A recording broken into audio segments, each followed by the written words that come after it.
Maharashtra superfast news चॅनलमध्ये आपले सहर्ष स्वागत आहे। का सत्याची धार लेखणीची महाराष्ट्रातील ताज्या आणि वेगवान बातम्या पाहण्यासाठी आपल्या हक्काचे चॅनल शेअर करा, लाईक करा आणि सबस्क्राईब करा। धन्यवाद। जव्हार तालुक्यातील डोंगर दरी खोऱ्यात शैक्षणिक साहित्य वाटप।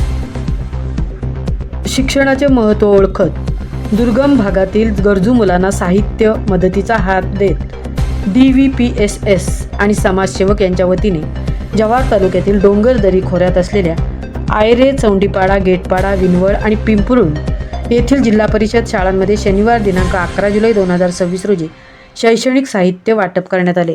तसेच वृक्षारोपण असे सामाजिक उपक्रम उत्साहात पार पडले। या उपक्रमाअंतर्गत सुमारे 600 विद्यार्थ्यांना वह्या, पेन, पेन्सिल तसेच इतर आवश्यक शैक्षणिक साहित्याचे मोफत वितरण करण्यात आले। कार्यक्रमाच्या अध्यक्षस्थानी संस्थेचे अध्यक्ष नामदेव पवार होते। उपाध्यक्ष सतीश धर्मा गावण यांनी विद्यार्थ्यांना शिक्षणाचे महत्त्व सांगत प्रामाणिकपणे शिक्षण घेऊन समाजात आदर्श नागरिक बनण्याचे आवाहन केले। अध्यक्ष नामदेव पवार यांनी विद्यार्थ्यांना शिक्षणासोबतच सामाजिक व पर्यावरणीय जबाबदारीची जाणीव ठेवण्याचा संदेश दिला। शैक्षणिक साहित्य वाटपानंतर पर्यावरण संवर्धनाचा संदेश देण्यासाठी वृक्षारोपण करण्यात आले। उपस्थित मान्यवर, ग्रामस्थ आणि विद्यार्थ्यांनी उत्स्फूर्त सहभाग घेत विविध वृक्षांची लागवड केली।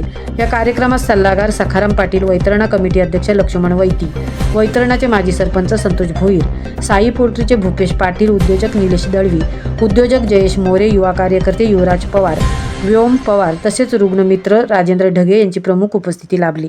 उपस्थित पालक, शिक्षक व ग्रामस्थांनी संस्थेच्या सामाजिक बांधिलकीचे कौतुक केले।